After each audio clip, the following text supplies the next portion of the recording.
Dag se mense, Jerry so van G-Expert. Okay, so ek is klaar met Kobus Limited.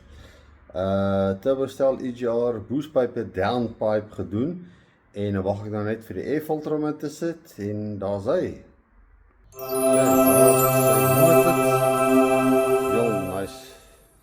Man maak sy bakkie baie mooi. Ja, baie netjies. Die bakkie is reg.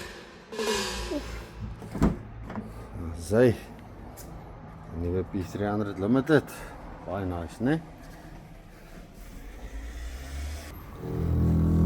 Sy boostpipe, downpipe en boostpipe. Daar's hy.